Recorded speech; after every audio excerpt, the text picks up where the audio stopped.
Hello dear students.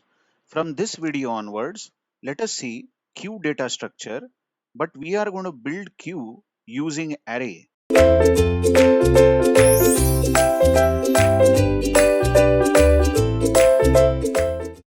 In the previous videos, we saw how to build a queue using linked list.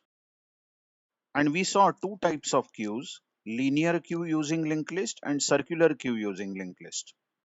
The same linear queue which we build using linked list will now be built using arrays.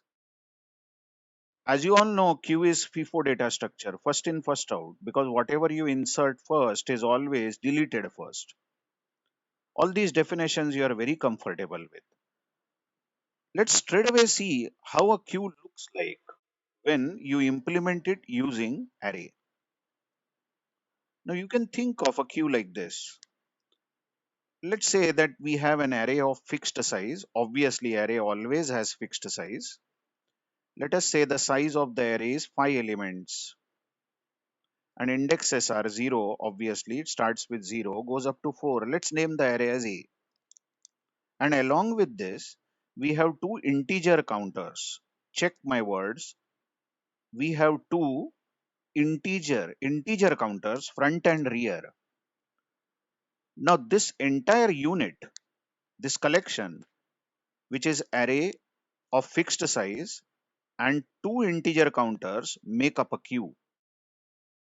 And as you all know, that queue is a data structure. If you are asked what is the use of queue, in one sentence you should say queue is a data structure, so it stores data. Finished. That's it. Period.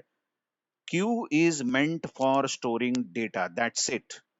But then the way in which it stores data is first in, first out. So just imagine this queue, as I have shown over here, contains array front and rear.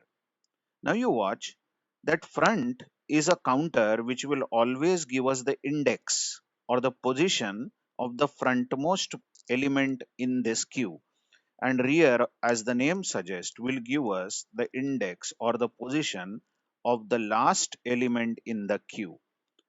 As an example, right now you see that there is nothing stored in this array. I mean, even the 0th element of this array is empty. There's nothing in the array. What that means is that this queue is at the moment empty. And how do you then represent an empty queue? What you do is these two counters, front and rear, are initialized as -1, both counters. That means that even the 0th position of this array is not filled. So front and rear both are before this 0th element. Yeah, it is at -1 we are pointing out. So what is empty queue condition? The queue is said to be empty if both the counters front and rear are -1. Actually, it is enough to say that front is -1.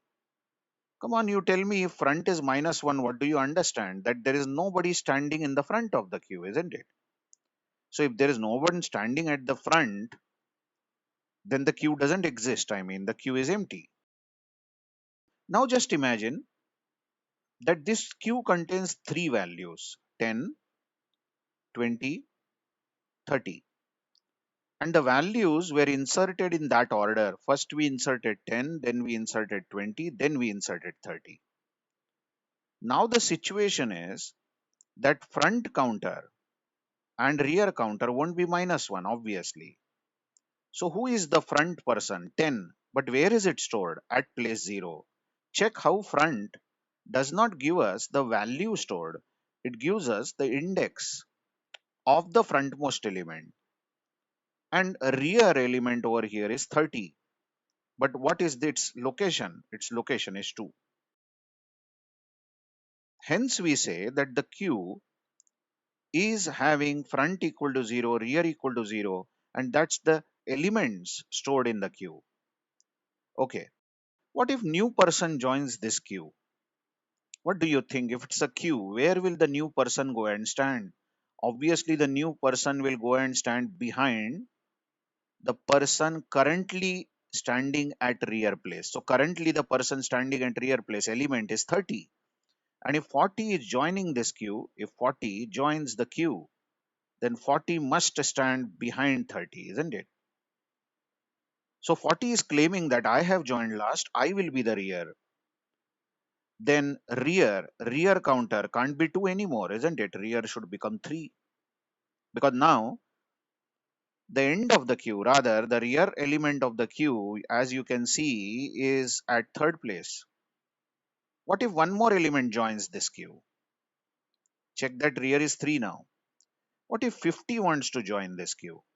So 50 should stand behind the current rearmost. So are you watching? 50 should go at fourth position.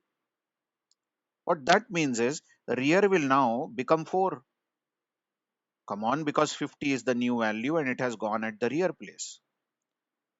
So you please try to understand, whenever a new value gets inserted, that's insert operation we are talking about.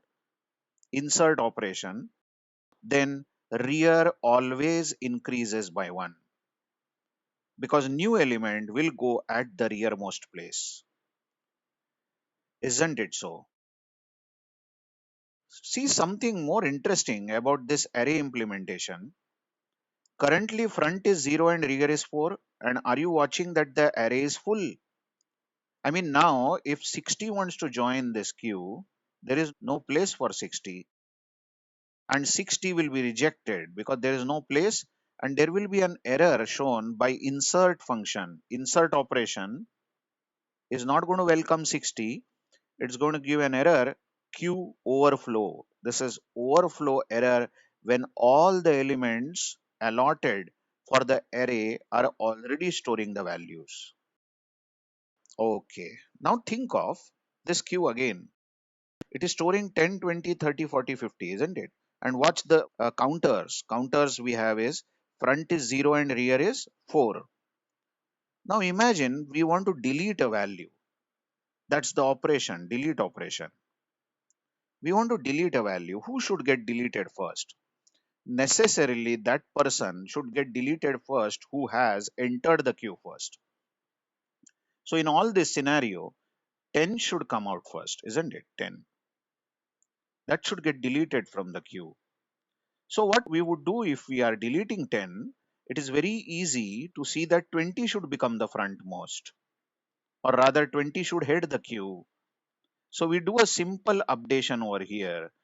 If 10 is going out, then 20 becomes frontmost, and where is 20 standing? At first place, isn't it? So front, which was 0, check front was 0, will now become 1. What do you say? Now the queue is from 1 to 4, although element 0 is still there. This element is still there, but logically speaking, it is out. The array location is also there, but we are now logically saying that front is 1 and rear is 4. So the queue is beginning from 20 and ending at 50. So 20 becomes the frontmost. Okay, check it out again. What if we want to delete an element from the queue again? Now the new values of front is 1. As you see, 20 is the frontmost and rear is 4. Now what if you call for delete again? Who is the frontmost? You have to refer this counter front. You say, okay, first element is the frontmost. So 20 is the frontmost. Then 20 should get out of the queue. But if 20 gets out of the queue, then 30 should become the frontmost. And where is 30 standing? 30 is standing at second place.